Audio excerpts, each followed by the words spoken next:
Well, here we will discuss the concept of determinant of matrix. Also, we will discuss some previous year questions. So let's see the definition.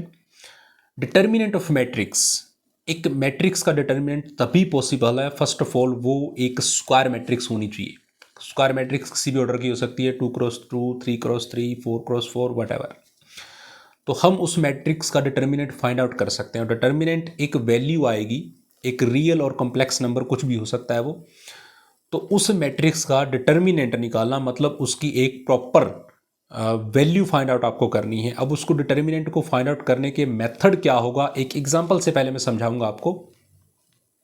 Let's see. फिर इसका generalized इसको हम बाद में करेंगे. तो मैंने एक 2x2 ऑर्डर की मैट्रिक्स ली है, तो इसका डिटर्मिनेंट फाइंड आउट कर रहा हूँ.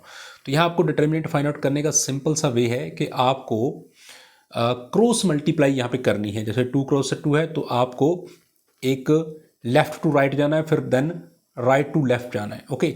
तो जैसे 4×3 = 12 एंड देन माइनस, जैसे ही आप लेफ्ट टू राइट जाओगे तो आपको एक नेगेटिव देना ही देना है. ये आपको आगे बताऊंगा क्यों, क्या रीज़न है. तो आंसर क्या आ गया, 12 - 2 that is equal to, that is the determinant of the matrix. It means एक रियल वैल्यू आपको मिली है जो कि डिटर्मिनेंट ऑफ मैट्रिक्स हो गई है इस ए मैट्रिक्स की. ऐसे ही मान लो आप कोई 3x3 का मैट्रिक्स ले लीजिए, या जनरलाइज में अगर n ऑर्डर की मैट्रिक्स लूँ तो उसका डिटर्मिनेंट भी फाइंड आउट करेंगे. तो पहले एक सिंपल मैट्रिक्स मैं और लेता हूँ जिसमें मैं एक 3×3 की एक मैट्रिक्स लेके चल रहा हूँ. 3 1 0, 2 -1 एंड 4, 1 5 एंड 2. ये मैंने कोई मैट्रिक्स कंसीडर कर ली. मुझे इसका डिटर्मिनेंट निकालना है. तो जब 3×3 की मैट्रिक्स हो तो डिटर्मिनेंट निकालने का तरीका क्या है कि आपको किसी एक रो को पकड़ना है या एक कॉलम को भी पकड़ सकते हो. तो ये 3×3 की मैट्रिक्स है, तो मैंने इस रो को उठाना है प्रॉपर. इस रो को पकड़ के इस पूरी जो मैट्रिक्स का डिटर्मिनेंट है उसको मैं ओपन करूंगा. तो रो का पहला एलिमेंट कौन है, 3. तो 3 का आप रो छोड़ दीजिए, 3 का आप कॉलम छोड़ दीजिए. उसके बाद जो आपके पास एक 2×2 की मैट्रिक्स बच गई है, -1 4 एंड 5 एंड 2, इसको आप लिख लीजिए. ठीक है. फिर यहां आपको देना है माइनस, पहला पॉजिटिव फिर नेगेटिव फिर पॉजिटिव. इसका भी रीजन बताऊंगा आपको अच्छे से. तो -1, फिर वही -1 का रो छोड़ो, कॉलम छोड़ो, तो बाकी जो मैट्रिक्स डिटर्मिनेंट बच गया उसको लिख लीजिए. फाइनली 0 है लास्ट एलिमेंट, इसका भी आप रो छोड़ो, कॉलम छोड़ो, बाकी का जो 2×2 का ऑर्डर का मैट्रिक्स बच गया उसको आप लिख लीजिए. अब 2×2 के मैट्रिक्स का डिटर्मिनेंट निकालना मैंने अभी आपको बताया कि सिंपल क्रॉस मल्टीप्लाई. ठीक है. बट जब आपको लेफ्ट टू राइट जाना है तो एक नेगेटिव देना है. तो यहाँ 3, यहाँ देखो 2 - 1 कीजिए तो -2 आ जाएंगे, और फिर 5 to 4 करोगे तो यहाँ नेगेटिव दे देना. तो क्या आ जाएगा, -2 एंड -20. 5 4 = 20, एक नेगेटिव अपनी तरफ से देना है जब भी आपको लेफ्ट टू राइट जाना है, याद रखिएगा. तो बाकी को मैं ऐसे सॉल्व कर रहा हूँ. तो -1 है, 2 2 = 4, -4 0 एंड 10. तो माइनस का 1 आएगा तो यहाँ माइनस अपनी तरफ से दूंगा तो प्लस का 1 बन जाएगा. ओके. अब इसकी कैलकुलेशन कोई आप सबको आती है इजीली, आप इसको कैलकुलेट कीजिए और हमारे पास एक रियल वैल्यू जो है वो बचने वाली है. तो इसको जल्दी से हम कैलकुलेट कर लेते हैं. ये डिटर्मिनेंट करने का तरीका, जैसे मैंने रो को खोल रहा हूँ तो आप कॉलम को भी खोल सकते हो, जरूरी नहीं. और मैंने फर्स्ट रो को खोला, आप किसी भी रो को ओपन कर सकते हो. तो इसको जल्दी से आप कैलकुलेट कर लीजिए. -2 -20 -22, देन 4 - 4 0, और ये 0 है तो इनटू में कुछ भी है तो सारा 0 होने वाला है. तो -66 और minus of 0 and plus of 0, तो at the end you have the value that is a -66. तो determinant could be positive, could be negative, could be complex number. Okay. तो डिटर्मिनेंट आपका आया -66. अब यहाँ पे आपके मन में एक क्वेश्चन अराइज हुआ होगा कि जो हमने नेगेटिव और पॉजिटिव लिए वो क्यों लिए. तो उसको भी मैं आपको एक्सप्लेन करता हूँ कि क्या रीज़न क्या है एक्चुअली. अगर हमारे पास कोई n ऑर्डर की मैट्रिक्स हो जिसमें नंबर हम क्या लिखेंगे, A11 first row first column को रिप्रेजेंट करता है, A12 A13 A21 A22 ये सारे एलिमेंट्स हम लिखते हैं. तो ये वही 3×3 की मैट्रिक्स ली है, बड़ी जनरलाइज ले ली मैंने मैट्रिक्स कोई भी. अब ये जो A11 A21 A22 ये मैट्रिक्स के रिप्रेजेंट कर रहे हैं कि कौन सी रो में कौन से कॉलम में वो एक्चुअली वो एलिमेंट है. अब कोफैक्टर्स क्या होते हैं, कोफैक्टर को अगर निकालने आते हैं, कोफैक्टर से ही हम डिटर्मिनेंट तक पहुंचे एक्चुअली. तो कोफैक्टर का मतलब है कि A11 यानी कि पहली रो पहला कॉलम छोड़ दो तो एक कैपिटल A11 से लिखते हैं. तो इसमें क्या होता है, -1 की पावर 1 + 1 यानी कि A11 है तो 1 + 1 कर दो, और फिर उसका रो और कॉलम छोड़ के बाकी के जो 2×2 का मैट्रिक्स बच गया ना उसको आप लिख लीजिए. जैसे बचेगा A22 A23 A32 और 33. ओके. और इसको जो कैलकुलेट करेंगे जो वैल्यू आएगी वो आपका A11 एलिमेंट बन जाएगा, यानी कि कोफैक्टर की मैट्रिक्स बनाने से। अब इसका एग्जांपल एक समझिए, जैसे मैंने अपने 3/3 की मैट्रिक्स पीछे ली थी, वैसी कोई मैट्रिक्स कंसीडर कर लीजिए। तो मैं कोई 3/3 की मैट्रिक्स ले रहा हूँ, 3 1 0 1 5 6 4 3 एंड 2। अब इसका कोफैक्टर की अगर बात करूँ तो अगर आपको A11 फाइंड आउट करना है तो इसका मतलब A11 की जगह पे कौन है इस टाइम 3, उस 3 को छोड़ दो, 3 का रो 3 का कॉलम। तो सबसे पहले यहाँ माइनस का कंसेप्ट आता है कि -1 की पावर, ये 1 1 तो जोड़ के ऊपर लिखना है 2, बाकी को तो वही सिंपल कैलकुलेशन है, ठीक है, जैसा डिटर्मिनेंट में भी आपको बताया। तो उसको कैलकुलेट कर लिए, क्या है आपके पास -8। ऐसा ही A12 कैलकुलेट करोगे तो वही क्या आ जाएगा, -1 की पावर की आ जाएगी, 1 और 2 को जोड़ोगे तो क्या आएगा, 3 आएगा। तो -1 का कंसेप्ट कोफैक्टर से मिल रहा है हमें। ओके, तो इसका मतलब यहाँ पे आपका -1 की पावर 3 आएगा, तो ये एट द एंड आपको एक नेगेटिव देगा इस मैट्रिक्स के आगे। जैसे इसको कैलकुलेट कर लो, A12 है तो -1 की पावर 3 आएगी। अब A12 में आपका रो छोड़ो कॉलम छोड़ो, बाकी का जो मैट्रिक्स बच गया 1 4 एंड 6 एंड 2, इसको आप कैलकुलेट कर लोगे तो आपके पास आएगा 2 -24 तो -22, और नेगेटिव एक बाहर की तरफ से आ रहा है तो 22।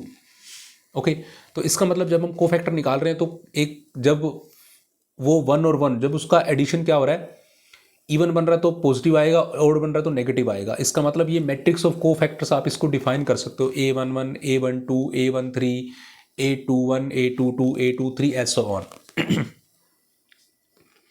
बट यहाँ से आपको एक कंसेप्ट, एक चीज़ समझ में आई कि कोफैक्टर जब हम निकालते हैं तो एक जो एलिमेंट है वो नेगेटिव आता है, कोई पॉजिटिव आता है। और नेगेटिव कब आता है, जैसे यहाँ पे पॉजिटिव आएगा या नेगेटिव, और यहाँ पॉजिटिव, क्यों, यहाँ 1 1 और 2 बनेगा इवन है, जहाँ ओड बनेगा वहाँ नेगेटिव आएगा।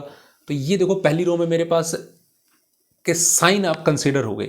यही चीज़ हमने यहाँ पे की थी जब हमने डिटर्मिनेंट निकाला था कि पहला पॉजिटिव था, फिर नेगेटिव था, फिर पॉजिटिव था। तो इसका मतलब हमारे पास जो पोजीशन है, जो भी आप, जैसे 4/4 का आएगा तो इसलिए 5/5 का भी डिटर्मिनेंट हम निकाल सकते हैं। तो आपको बस ये देखना है कि A12 पोजीशन, यानी कि उसका 1 2 मतलब 1 और 2 कर ऐड करोगे तो 3 आएगा, तो इसका मतलब नेगेटिव आएगा। अब A31 है तो 4 बन रहा है तो वहाँ पॉजिटिव आएगा। ओके, तो जहाँ इवन बनेगा सम वहाँ पॉजिटिव, जहाँ ओड बनेगा सम वहाँ पे नेगेटिव। लॉजिक क्लियर हुआ? वेल चलिए अब हम बात करेंगे next the properties of the determinant. The first property here I am taken that if I is the identity matrix of the order m cross m then determinant of I must be equal to 1। I कोई भी identity matrix हो, किसी भी order की हो, उसका determinant हमेशा 1 रहेगा। ये एक 2/2 की मैंने आपको एग्जांपल लेके बताया जस्ट। अब इसको क्रॉस मल्टीप्लाई कीजिए, 1 - 0 दैट विल बिकम्स 1। तो सेकंड प्रॉपर्टी है कि अगर मेरे पास कोई ट्रांसपोज है जिसको मैं T डैश के नाम से जानता हूँ, तो उसका डिटर्मिनेंट हमेशा डिटर्मिनेंट ऑफ दैट मैट्रिक्स के बराबर रहेगा। तो matrix of determinant that must be equal to transpose का मैट्रिक्स डिटर्मिनेट करो या उस मैट्रिक्स का डिटर्मिनेट करो, एक ही बराबर है। ओके, जैसे मान लीजिए आप कोई मैट्रिक्स ले लीजिए, तो मैं यहाँ मैट्रिक्स ले रहा हूँ 2 1 एंड 3 एंड 6। ये मैट्रिक्स है, इसका ट्रांसपोज करो तो रो को कॉलम में और कॉलम को रो में चेंज करोगे तो आपके पास बन जाएगा 2 1 एंड 3 एंड 6। क्लियर? तो ये मेरे पास A डैश मैट्रिक्स है। तो डिटर्मिनेंट ऑफ A निकालोगे तो क्या आएगा, 6 2 12 -3 9, और यहाँ पे भी डिटर्मिनेंट ऑफ A डैश निकालिए, क्या आएगा 6 2 12 -3 9। तो इट मीन्स ट्रांसपोज का डिटर्मिनेंट करो या फिर उस मैट्रिक्स का डिटर्मिनेंट करो, बोथ मस्ट बी इक्वल। अब थर्ड प्रॉपर्टी मेरे पास है कि इफ मैट्रिक्स A इनवर्स को हम A का इनवर्स बोलते हैं, तो determinant of A inverse is equal to क्या होगा, 1 बाई डिटर्मिनेंट ऑफ A, या फिर इसको A डिटर्मिनेंट का इनवर्स बोल दो। ओके, और द फोर्थ प्रॉपर्टी है मेरे पास, अगर A एंड B मेरे पास दो कोई इक्वल साइज यानी कि इक्वल ऑर्डर की मैट्रिक्स हैं, तो determinant of A B is equal to determinant of A into determinant of B। या आप इसको सिंपल फॉर्म में इसमें भी लिख सकते हैं कि determinant of A into B is equal to determinant of A into determinant of B, यानी कि दोनों की मल्टीप्लाई करके डिटर्मिनेंट निकालो या डिटर्मिनेंट निकाल के मल्टीप्लाई करो, एक ही बात है। बट अगर आपके पास दो मैट्रिक्स हैं और यहाँ कॉम्यूटेटिव प्रॉपर्टीज मैट्रिक्स आपको सेटिस्फाई नहीं करके देती है, इसका मतलब डिटर्मिनेंट ऑफ A बराबर नहीं होगा डिटर्मिनेंट ऑफ B A के। Okay, determinant of A B is not equal to determinant of B A, क्योंकि determinant A B is not equal to B A। अब एक क्वेश्चन लेते हैं बच्चों जो कि बहुत इंपॉर्टेंट है और लास्ट ये 2015 में अपीयर हुआ था। यहाँ ये कह रहा है कि आपके पास दो कॉलम को अगर इंटरचेंज कर दिया जाए किसी मैट्रिक्स का तो क्या होगा, उसकी वैल्यू में क्या इफेक्ट पड़ेगा। क्या वैल्यू चेंज होगी या उसका साइन चेंज होगा या फिर वैल्यू और साइन दोनों चेंज होंगे या फिर कोई भी चेंज नहीं होगा या फिर वैल्यू एंड साइन, तो दोनों की चीज़ें आपसे पूछी गया। तो मैं एक मैट्रिक्स लेके चलता हूँ, इससे आपको ये क्वेश्चन बड़ा ही क्लियर हो जाएगा कि कोई मैट्रिक्स है तो उसका डिटर्मिनेंट हम निकालना है और हम अगर उसके दो कॉलम को या फिर दो रो को अगर इंटरचेंज करते हैं तो उसके डिटर्मिनेंट पे क्या इफेक्ट पड़ता है, ये हमारी अगली प्रॉपर्टी भी है। तो 1 3 4 एंड 2 0 1 एंड 1 1 5 ये एक मैंने डिटर्मिनेंट लिया है। इस डिटर्मिनेंट को आप कैलकुलेट कीजिए जल्दी से। 1 को रखिए तो 0 - 1, 3 को रखिए तो दोनों को कैलकुलेट कीजिए, आपके पास बचेगा 9 और देन 4 को रखिए तो 2। अब इसको जल्दी से कैलकुलेट कीजिए, -1 देन -27 देन +8 और प्रॉपर इसको कैलकुलेट करेंगे तो ये बचेगा -20। ओके, तो इस डिटर्मिनेंट की वैल्यू आई -20। अब मैं क्या करता हूँ, इसके किसी दो कॉलम को आपस में इंटरचेंज करता हूँ। ठीक है, तो इंटरचेंज करेंगे तो जो फर्स्ट कॉलम है वो सेकंड बन जाएगा, सेकंड वाला फर्स्ट बन जाएगा। किन्हीं दो को आप चेंज कर लो, कोई दिक्कत नहीं है। तो मैंने यहाँ चेंज कर लिया है, तो इसको सेकंड को फर्स्ट बना लिया, 3 0 1 1 2 1 एंड 4 1 5। अब मैं डिटर्मिनेंट फाइंड आउट करता हूँ और देखूंगा कि इस डिटर्मिनेंट फाइंड आउट करने पे वैल्यू क्या आएगी। तो 3 × 9 एंड देन -1 और इसको छोड़िए, इसका रो कॉलम छोड़िए, देन +4। इसको आप 2-3 बार करोगे तो आपको प्रैक्टिस हो जाएगी। देन 27 देन +1 देन -8, तो बचे कितने 20। इसका मतलब जैसे मैंने कॉलम को इंटरचेंज किया तो मेरा जो डिटर्मिनेंट था वो चेंज हो गया, उसका साइन चेंज हो गया। इट मीन्स जो एब्सोल्यूट वैल्यू है वो तो सेम रही बट उसका जो साइन है वो चेंज हो गया है। ओके, तो इसमें the first option is the right answer.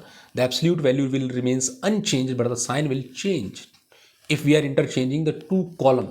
So these are the properties of determinant which are very easy, but sometime you can see the question that are directly based on the properties of the determinant. Okay, so the next thing we will discuss in the next lecture also। बहुत से questions हम करने वाले हैं linear algebra के, जो कि हमारा टॉपिक कंटिन्यू चल रहा है। इसके बाद आपके रैंक की बात आने वाली है, सिस्टम ऑफ इक्वेशंस की बात हम करेंगे। तो थैंक यू सो मच, आप बहुत प्यार दे रहे हैं, तो प्लीज़ चैनल को सब्सक्राइब करें, शेयर करें and support as much you can do. Thank you so much.